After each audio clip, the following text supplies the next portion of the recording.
Shalom bagi kita semua. Perkenalkan, nama saya Mustika Ayuni Ginting. Saya dari kelas 4C Teologia dari STT Abdi Sabda Medan. Di sini saya akan menjelaskan tentang teknologi dan media pembelajaran yang diampu oleh Ibu Dr. Setia Ulina Brutarigan. Berikut adalah penjelasannya. Secara umum, teknologi itu adalah ilmu pengetahuan yang mempelajari tentang keterampilan dalam menciptakan berbagai jenis alat-alat, bisa juga berbagai jenis metode pengolahannya guna membantu menyelesaikan berbagai jenis pekerjaan yang dilakukan oleh manusia. Sedangkan menurut para ahli, yang pertama, menurut Paul B. Wex, bahwa teknologi itu adalah aplikasi dari penemuan-penemuan sains murni untuk kepentingan praktis, atau bisa juga dikatakan bahwa suatu produk yang siap untuk dijual atau dikonsumsi oleh masyarakat. Sedangkan yang kedua, menurut Capra, bahwa teknologi itu adalah salah satu pembahasan mengenai sistematis atau seni terapan atau pertukangan. Hal ini mengacu pada literatur dari Yunani yang menyinggung mengenai teknologi yang berasal dari kata techni yang berarti wacana seni. Jadi dapat disimpulkan bahwa teknologi itu adalah cara atau sistem yang dapat mempermudah kegiatan manusia yang secara aspek akan terus-menerus berkembang. Apabila salah satu di antara aspek itu saja yang berkembang, dia akan terus menjalar ke bidang-bidang yang lain. Oleh karena itu, manusia akan terus menemukan atau terus belajar untuk menemukan sistem itu untuk mempermudah setiap pekerjaan yang dilakukannya. Lalu, apa itu media? Media itu adalah suatu alat atau prasarana yang digunakan sebagai wadah untuk menyampaikan pesan melalui sistem atau cara yang digunakannya. Menurut Boff, media itu adalah sebuah alat yang mempunyai fungsi untuk menyampaikan pesan. Sedangkan menurut Brinks, media itu adalah segala alat fisik yang dapat menyajikan pesan serta merangsang siswa untuk belajar.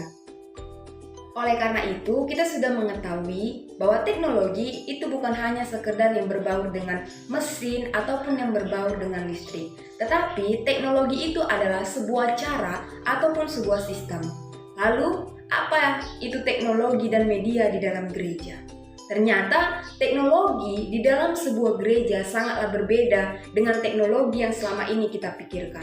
Di dalam gereja, teknologi ini dilakukan dalam rangka membangun jemaat, mendewasakan iman jemaat, sehingga dapat mengatur organisasi atau komunitas iman, sehingga dapat dikatakan bahwa teknologi ini memiliki peranan yang sangat penting dalam rangka berpikir manajerial menyeluruh untuk menata, untuk mengembangkan, untuk memajukan jemaat.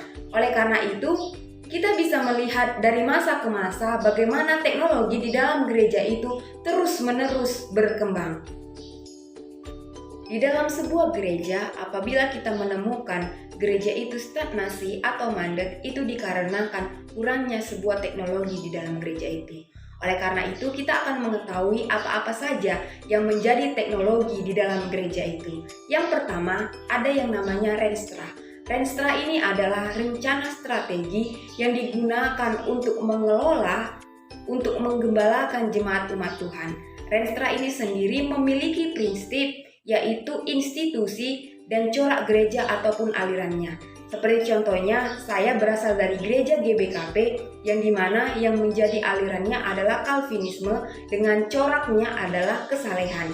Oleh karena itu, yang menjadi garis besar pelayanan GBKP 5 tahun ke depan adalah generasi muda menjadi berkat. Di dalam Renstra inilah sudah diatur bagaimana program-program 5 tahun ke depan untuk mewujudkan generasi muda menjadi berkat. Lalu yang kedua adalah administrasi. Administrasi ini adalah proses kerja untuk melaksanakan rencana yang sudah diatur sebelumnya selama 5 tahun ke depan. Di dalam sebuah gereja yang termasuk administrasi ialah contohnya terbaginya kategorial di dalam gereja. Ada permata, ada anak KKR, ada Moria, ada Mambre, dan ada juga yang namanya lansia. Jadi ini adalah contoh administrasi di dalam sebuah gereja. Lalu kita juga tahu bahwa di dalam sebuah gereja untuk melakukan penyusunan data ataupun database, kita bisa melakukannya dengan Microsoft Excel ataupun Microsoft Office. Jadi dengan adanya administrasi di dalam sebuah gereja itu akan lebih terkontrol dan lebih tahu bagaimana cara ataupun sistemnya untuk mengelola administrasi di dalam sebuah gereja, sehingga program-program yang sudah dirancang tadi dapat berjalan dengan baik. Lalu yang ketiga itu ada struktur organisasi. Di dalam gereja yang baik, di dalam penata layanannya haruslah memiliki struktur, yang dimana gereja GBKP sendiri memiliki sistem pemerintahan presbyterial sinodal, ataupun pembagian dari struktur GBKP ini ialah dari tingkat sinode, klasis, hingga akhirnya nanti runggun, yang dimana setiap sinode, klasis, dan runggun ini memiliki pengurus-pengurus sendiri ataupun struktur organisasinya sendiri. Lalu yang keempat ada kepengurusan. Dengan adanya struktur di dalam sebuah organisasi tadi, tentulah dibutuhkan yang namanya kepengurusan agar setiap program yang dijalankan dapat berjalan dengan lancar. Karena apabila yang di atas langsung turun ke bawah untuk mengurus runggun, itu akan mengalami yang namanya kesulitan. Dengan adanya kepengurusan di setiap sidang, di setiap sinode, klasis ataupun runggun, hingga akhirnya nanti bajeng, itu akan mempermudah bagaimana cara mengatur program-program yang sudah ditetapkan tadi. Yang kelima ada tritugas panggilan gereja, yang dimana kita tahu bahwa tritugas panggilan gereja ini wujudnya adalah gereja yang am dan gereja yang kudus. Berdasarkan prinsip gereja yang imamat dan am, maka semua orang yang percaya adalah pelaku utama dalam melaksanakan misinya. Seperti gereja GBKP yang telah disusun di dalam Renstra tahun 2021 sampai dengan 2025, GBKP menjadi kawan sekerja Allah di tengah pandemi COVID-19 yang belum pasti kapan akan berakhir, mengundang setiap anggota GBKP untuk berkolaborasi dalam bertahan, belajar, dan beradaptasi. Jadi kolaborasi yang diupayakan dengan kasih, kejujuran, serta keugarian, kekerabatan, dan kesetiaan. Jadi melalui kolaborasi yang baik ini berwujud pada pendekatan antara personal dan komunal serta menggunakan metode analog serta digital. GBKP harus terus memperbarui dirinya untuk menghadirkan rahmat Allah sebagai kawan sekerjanya di dalam dunia ini.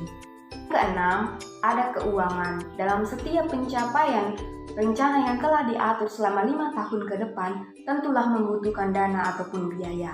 Di dalam penata layanan keuangan di dalam gereja haruslah diperlakukan dengan baik, karena keuangan gereja adalah milik Tuhan. Lalu dari manakah sumber-sumber keuangan yang didapatkan gereja? Menurut gereja GBKP, persembahan itu didapatkan melalui persembahan-persembahan semua kebaktian, persembahan persepuluhan atau bulanan, persembahan syukuran Natal, persembahan pesta panen, persembahan syukuran, dan masih banyak lagi. Melalui keuangan yang telah dikumpulkan ini diharapkan bahwa program-program yang telah diatur dapat berjalan dengan baik dan lancar. Selanjutnya yaitu kepemilikan gereja. Ternyata di dalam gereja yang menjadi milik gereja itu bukan hanya sekedar gedung gereja, sumber-sumber keuangan, kursi, benda, atau alat-alat yang ada di dalam gereja. Ternyata manusia ataupun jemaat juga menjadi milik dari gereja itu. Mengapa? Karena di dalam diri warga jemaat itu kita dapat menggali potensinya. Oleh karena itu, para pelayan ataupun pemimpin-pemimpin di dalam gereja haruslah mencari ataupun menggali potensi-potensi yang ada di dalam diri warga jemaat untuk dapat memajukan ataupun meningkatkan strategi-strategi demi kemajuan sebuah gereja. Lalu yang terakhir yaitu kepemimpinan. Di dalam sebuah proses berjalannya rancangan-rancangan selama 5 tahun ke depan, tentulah harus ada yang memimpin di dalam sebuah organisasi. Jadi melalui pemimpin inilah, maka sebuah organisasi akan dikoordinir agar berjalan lebih baik dan lebih lancar. Lalu bagaimana dengan pengalaman CP1 dan CP2 saya? Apakah teknologi dan media itu sudah terdapat di dalam gereja itu? Tentu sudah terdapat. Bagaimana kita mengetahuinya? Ternyata di dalam gereja itu sudah terdapat yang namanya teknologi, sudah adanya renstra, sudah adanya administrasi, sudah adanya struktur organisasi, sudah adanya kepengurusan, sumber keuangan, kepemimpinan, dan masih banyak lagi. Lalu yang menjadi usul saya ialah agar program 5 tahun ke depan berjalan dengan baik dan lancar, maka seorang pemimpin di dalam sebuah organisasi itu harus bisa menambah atau meningkatkan cara mengelola ataupun memanajerial sebuah jemaat. Sekian dari hasil presentasi saya, semoga dapat menambah pengetahuan dan wawasan bagi kita semua. Saya ucapkan terima kasih, Tuhan Yesus memberkati.